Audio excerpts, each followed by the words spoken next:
ये सारी बातें जो मुझे समझाई जाती हैं बचपन में, ये सारी बातें सच है। लड़की हूँ ये सच है, मतलब मेरा शरीर एक महिला का है, तो ये सच है। मैं किस परिवार की हूँ मुझे समझाया जाता है वो सच है। तो मुझे सारे सच बताए जाते हैं, लेकिन सत्य नहीं बताया जाता। दो बातों में फर्क हो गया ना।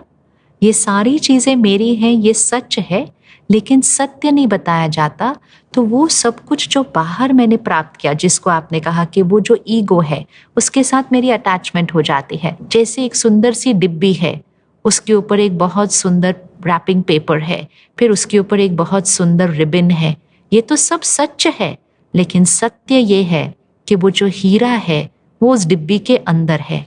तो ऐसा ना हो जाए कि हम जीवन भर अपने आप को और दूसरों को सिर्फ वो डिब्बी, वो रैपिंग पेपर और वो रिबन ही समझते रहें, और खुद का वो डायमंड और दूसरे जो डायमंड है उसको कभी देखे ही ना। तो ना अपनी वैल्यू पता चलेगी, ना दूसरों की वैल्यू समझ में आएगी। डिब्बी डिब्बी को देखेगी और कहेगी, ओ ये डिब्बी मेरे से ज़्यादा सुंदर है, ये रैपिंग पेपर मेरे से ज़्यादा खूबसूरत है, क्योंकि उन्होंने अपने इस जीवन में ज़्यादा पढ़ाई की है, ज़्यादा कमाई की है, उनका रैपिंग पेपर ज़्यादा सुंदर है। तो मैं अपने आप को कम महसूस करूँगी। औरों के डिब्बी रैपिंग पेपर और रिबन से अलग है, लेकिन जो डायमंड है ना अंदर, वो सारे सेम है, वो सारे सेम है।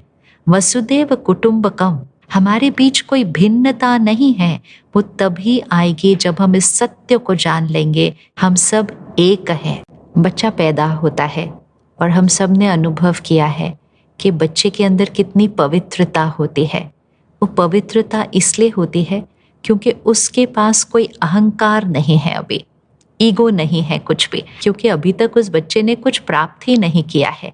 और इसीलिए बच्चे को डर भी नहीं लगता।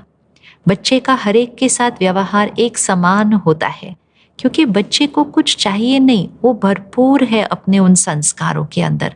लेकिन धीरे धीरे उसको सिखाया जाता है कि तुम कौन हो, तुम ये नाम हो, तुम इस परिवार का ये रिश्ता हो। हम उसको ये सिखाते हैं, तुम लड़का हो, तुम लड़की हो, लड़की को ऐसे व्यवहार करना चाहिए, लड़के को ऐसे व्यवहार करना चाहिए। फिर मुझे सिखाया गया कि जितने मेरे नंबर आएंगे उतनी मुझे खुशी मिलेगी, उतना मैं अच्छी हूँ जब मैं उस तरह से वो चीज़ें करूँगी जो लोगों को अच्छी लगती हैं। ये सारी प्रोग्रामिंग एक बच्चे की होती है जब हम बड़े हो रहे होते हैं। तो ये प्रोग्रामिंग करते करते, ये जिसको हम कहेंगे हमारी सोशल कंडीशनिंग, ये हमारे संस्कार बन जाते हैं जैसे जैसे हम बड़े हो रहे हैं। ये सारी चीज़ें बहुत महत्वपूर्ण हैं, लेकिन उसके लिए मुझे अपना सत्य पता होना चाहिए कि मैं शुद्ध पवित्र आत्मा हूँ। वो कई बार मुझे मेरे माता पिता से या मेरे शिक्षक से पता नहीं चलता है, क्योंकि वो मुझे बाहर की दुनिया की ही पढ़ाई पढ़ाते रहते हैं।